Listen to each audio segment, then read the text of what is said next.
इनको अल्लाह ताला ने जो फतूहात अता की है वो वफाए मुस्तफा पे अता की है। नबी पाक सल्लल्लाहु ताला अलैहि वसल्लम की वफादारी में मिली है सारी चीज। अजीजान गिरामी वक़ार, आज मैं आपसे भी यही कहता हूँ, ताकत और कुव्वत जमा करने की कोशिश में अपने वक्त को सर्फ न करो, बल्कि जवानों से मैं सिर्फ इतनी बात कहूंगा, किसी दिन खड़े हो जाना, किसी दिन खड़े हो जाना, आंख बंद करके अपने नबी पाक को हाजिर और नाजिर समझना और कहना, या रसूल अल्लाह, दुनिया में बहुत थक चुका, रंगीनियां रानाइयां देख करके मैं गुमराह तो बहुत हुआ, लेकिन अब जो चलूंगा तो सिर्फ आपके कदमों के पीछे चलूंगा। फिर देखना कि रसूलुल्लाह सल्लल्लाहु ताला अलैहि वसल्लम की इनायतें आएंगी कि नहीं आएंगी। इसलिए कि वो रसूल निहायत ही गैरतमंद रसूल है। उन जवानों से मैं कहता हूं जो किसी लैला की मोहब्बत में मजनू हो गए, पागल नजर आते हैं, चेहरा लटका हुआ है, महबूबा छोड़कर भाग गई तो ये खुदकुशी करने पर आ गया और शेर और शायरी में जिंदगी गुजारने लग गया। एक साहब आए थे मेरे पास, वो दर्द की दास्तान सुना रहे थे। 4 साल का हमारा रिश्ता था, छोड़कर भाग गई और आप चेहरा लटका इधर उधर घूम रहे, शेर और शायरी कर रहे हैं। मैंने यही कहा था ना था, जब दिल देना ही था तो ऐसे को क्यों दिया जो रोज अपना दिल बदल।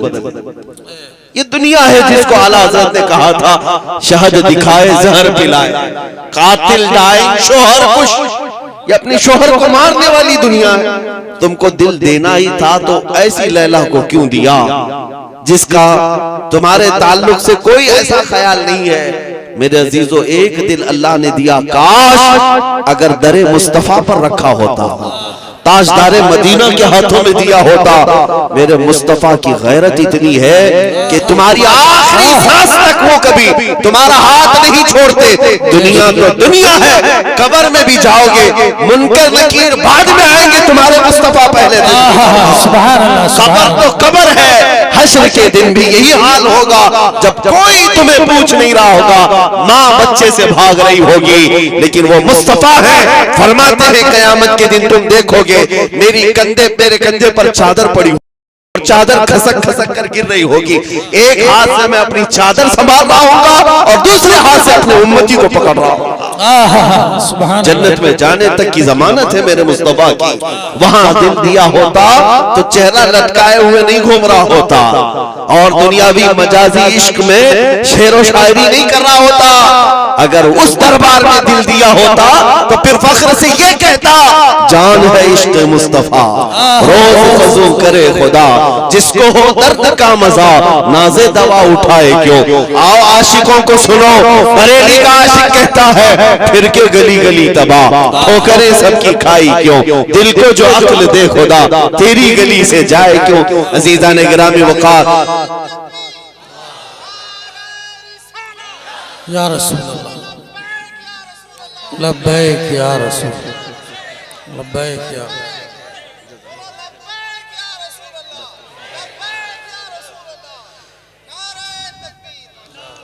मैं बात अर्ज़ ये कर रहा हूं, इसके उसके पैरोकार होना और उसके इसके हुस्न पर फिदा होना ये छोड़ दो। तुम्हें जवानी इन दुनियावी मजाजी आशिकों के तौर पर गुजारने के लिए नहीं दी गई है। तुम्हें जो दुनिया और तुम्हें जो जिंदगी दी गई है वो नबी पाक सल्लल्लाहु ताला अलैहि वसल्लम से वफा के लिए दी गई है। उहद के मैदान में एक खातून ऐसी है मदीने की जिसके 4 रिश्तेदार इंतकाल कर चुके थे, भाई भी, बेटा भी, बाप भी, शौहर भी। 4 लोग एक ही औरत के शहीद हो गए। जब सहाबा उसे खबर देने के लिए आए, तुम्हारे बाप भी शहीद हुए, तुम्हारे बेटे भी, तुम्हारा भाई भी, तुम्हारा शौहर भी। उस खातून ने क्या पूछा, ऐ लोगों, सब मेरे घर वालों के कत्ल की खबर दे रहा हूं, पहले बताओ रसूलुल्लाह सलामत है या नहीं, हुजूर पाक सल्लल्लाहु ताला अलैहि वसल्लम सलामत है या नहीं। साहबा ने कहा, अल्लाह के नबी सलामत है। वो खातून कहती है, मेरा चांद सलामत है तो पूरी कायनात सलामत है। सुभान अल्लाह। उन्हें गम किसी और चीज का नहीं था। ऐ मेरे अजीजों, ये है मोहब्बत मुस्तफा जो हमें उन सहाबा ने अता किया। एक मदीने की खातून हुजूर की बारगाह में जिहाद में जाने के वक्त 1.5 साल का बच्चा लेकर के आई, 1.5 साल का बच्चा लेकर के आई। कहा, या रसूल अल्लाह, मेरे घर में इसके अलावा कोई जवान नहीं, मेरा शौहर इंतकाल कर चुका, 1.5 साल का बच्चा, इसे भी कबूल कर ले। साहबा ने पूछा इसका क्या करेंगे? वो खातून कहती है मुझे पता है ये चल भी नहीं सकता, तलवार और तीर तो नहीं चला सकता, लेकिन या रसूल अल्लाह आप अपने मुजाहिद सहाबा के हाथों में दे दे, जब दुश्मनों की तरफ से तीर चले तो मेरा बच्चा ढाल के काम आ सकता है।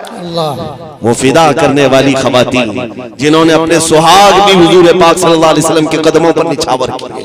आज की दुल्हन कौन है ऐसी दुल्हन जो अपने जवान दूल्हे को ऐसे जंगी हालात में जाने की इजाजत दे दे? वो सिर्फ और सिर्फ खवातीन मदीना हो सकती है।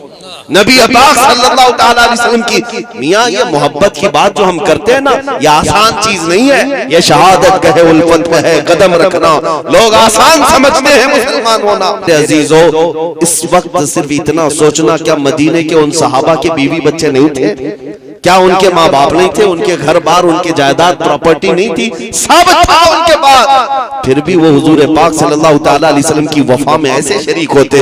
एक अब्दुल्ला अस्वद की बात करूं मैं, एक अब्दुल्ला हुजूर की बारगाह में आए, कहा मुझे कोई बेटी नहीं देता, मैं काला हूं, जवान हो गया। हुजूर ने खत लिख करके भेजा, जा अम्र बिन वहब एक सहाबी है, अंसार है, उनकी बेटी है, निहायत खूबसूरत बेटी। हुजूर ने कहा जा उसके यहाँ पैगाम निकाह ले जा।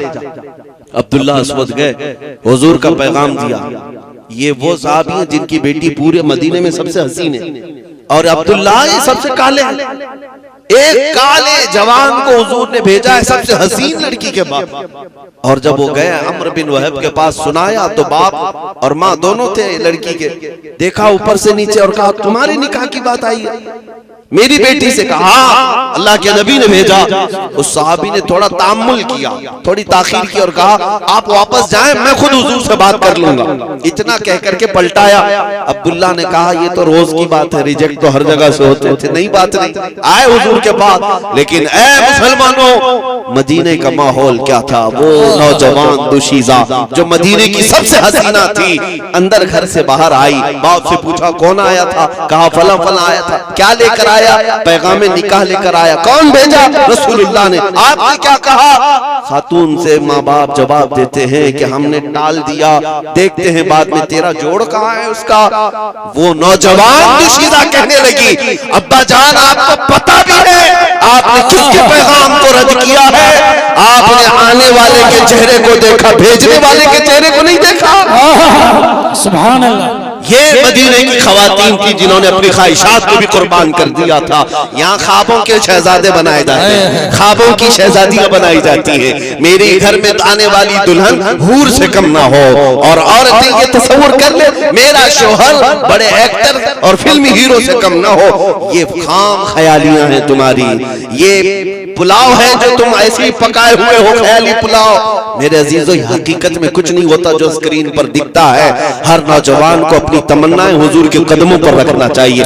नौजवानों, तुम अगर अल्लाह की बारगाह में दुआ करो तो यूं करो, शादी अगर अभी नहीं हुई, मौला वो दुल्हन अता कर दे जो मुझे तुझसे और तेरे रसूल से करीब कर दे। और दुल्हन ये दुआ करे मौला मुझे वो रफीक हयात, वो शरीक हयात अता कर जो मेरे आधे ईमान को मुकम्मल तरीके से भर दे, मुझे तेरी बारगाह में सर बसुजूद होने वाला बना दे। ये होती है तमन्नाएं। जब बेटी ने ये कहा तो बाप दौड़े दौड़े हुजूर के पास आए। जब अब्दुल्ला अस्वद हुजूर के पास वो किस्सा सुना रहे थे कि मैं रिजेक्ट होके आया हूं, वो साहबी भी पीछे पीछे आके कहा या रसूल अल्लाह माफ कर दे, ताखीर हो गई। मैंने सोचा था कि बेटी से पूछ लो, लेकिन मेरी बेटी कमाल का ईमान रखती है, कमाल का ईमान रखती है।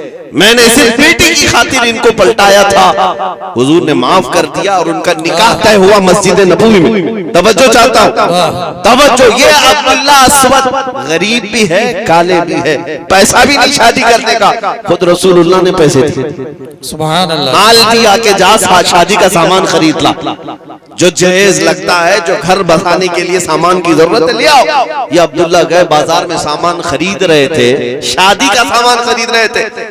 अचानक मदीने की गलियों में आवाज आई, दुश्मनाने मुस्तफा ने मदीने पे हमला किया, अल्लाह के नबी जिहाद की तरफ निकल रहे। हुजूर पाक सल्लल्लाहु अलैहि वसल्लम निकल पड़े हैं। अब्दुल्ला अस्वद जो बाजार में शादी का सामान खरीद रहे थे, पलट गए और जंग का सामान खरीदना शुरू किया। तलवार खरीदी, नेजा खरीदा, घोड़ा खरीदा, वो जिरा खरीदी जो लोहे की टोपी होती है, लोहे का लिबास होता है, ये खरीद लिया। जितने पैसे थे पूरे खर्चा कर दी, 1 रुपये भी नहीं बचाए। अरे मियाँ शादी है, जंग में जाकर आने के बाद भी तो हो सकती है शादी, पैसा बचा कर रखते नहीं। ये वो रसूलुल्लाह के विदाई है जिन्होंने अपनी ख्वाहिशात को हुजूर के कदमों पे निछावा। उनका मतमा, उनका मकसूद नजर सिर्फ रसूलुल्लाह की रजा थी। गए सामान खरीदने और सब खरीद करके घोड़े पर बैठकर जिहाद में आ भी गए। मैदान में जब लड़ने आए, अब तक जितनी जंगों में वो शरीक होते थे, नंगे पैर आते थे, हाथों में कुछ भी नहीं होता था गुर्बत की वजह से। लेकिन आज एक शहसवार की हैसियत से आ रहे थे, हाथ में तलवार, दूसरे हाथ में ढाल है, घोड़े पर बैठे हैं और लिबास लोहे का है, और लड़ने लगे जब तो कुफार की सफों को दरहम बरहम करने लगे। कभी इधर नरके में जा रहा है, कभी उधर जा रहा है। अरे आज शादी होने वाली है, बच बचा करके लड़ता नहीं, ये तो पूरे जम्मे गफीर में घुसने को तैयार है। हुजूर पाक सल्लल्लाहु ताला अलैहि वसल्लम दूर से देखते हुए अपने चंद सहाबा से पूछते, जानते हो ये कौन है? कौन है ये जो नया आदमी आया है? क्योंकि चेहरा भी छुपा हुआ था, पूरे लोहे की टोपी पहने हुए। सहाबा गौर से देखते रहे, कहा या रसूल अल्लाह ये मदीने का तो नहीं दिख रहा, ये यहाँ का नहीं है, कोई दूसरा आया होगा जो हमारी हिमायत कर लिए उतना होगा। रसूल पाक सल्लल्लाहु अलैहि वसल्लम ने फरमाया, नहीं मेरे अजीजों, मैं उसकी कहनियों की सियाही से पहचान रहा हूँ, मेरा अजीज अब्दुल्ला है, वो अब्दुल्ला है। नबी पाक सल्लल्लाहु ताला अलैहि वसल्लम पहचान गए, यही अब्दुल्ला है जिनकी शादी आज होनी थी। लड़ते लड़ते ऐन दोपहर के वक्त जामे शहादत नोश कर कत्ल हो गए, शहीद हो गए। लेकिन वो बात भी मुझे याद आती, जब हदीस पढ़ता हूँ आंखें भीग जाती हैं। वो मुराद पा गए। क्या मुराद होती थी ये सहाबा की? कत्ल होकर शहीद होकर मैदान में गिरे हुए थे। शाम के वक्त जब मेरे आका सल्लल्लाहु ताला अलैहि वसल्लम शहीदों की लाशें उठवा रहे थे, तब चलते हुए खुद हुजूर तशरीफ लाए अब्दुल्ला अस्वद के पास, जहां उनका लाशा गिरा था। नबी पाक सल्लल्लाहु ताला अलैहि वसल्लम मैदान में नीचे बैठ गए। हुजूर नीचे बैठ गए, अपनी गोदी को बिछाया, अब्दुल्ला अस्वद के चेहरे से वो जीरा हटाई और सर लेकर अपनी गोद में रख लिया, अपनी गोद में रखा। उनकी पेशानी से धूल और मिट्टी को झाड़ा, उनके रुखसारों से खून को साफ किया। ऐ मेरे अजीजों, इससे बढ़कर के सहाबा की और मुराद ही क्या होती थी? इससे बढ़कर के और मुरादी क्या होती थी? नबी पाक सल्लल्लाहु ताला अलैहि वसल्लम का दस्ते शफ़क़त आखिरी सफर में उनकी पेशानी पर है। और उसके बाद मेरे आका ने आयत की तिलावत की, मिनल मुमिनीन रिजालुन सदक़ू मा आहदुल्लाह अलैह। ये वो लोग हैं जिनके मुतालिक आयत उतरी है। मोमिनीन में से कुछ वो लोग होते हैं जिन्होंने अल्लाह से किया हुआ वादा पूरा किया। ये जान लेकर के आए थे वफा के लिए और उसी वफादारी में जान दे गए। अजीज़ान गिरामे वक़ार, मैं ये बातें इसलिए अर्ज कर रहा था कि ख्वाहिशें तो ये चाहती हैं कि हमारी शादी में कोई डिस्टर्बेंस ना हो। ख्वाहिशें तो यही चाहती हैं कि शादी के मौके पर कोई दूसरा प्रोग्राम भी ना हो। लेकिन वो सहाबा ने ये साबित कर दिखाया, हर चेदरी दुनिया बाद मुस्तफा, जो कुछ दुनिया में है रिश्ता नाता वो सब मुस्तफा के बाद है।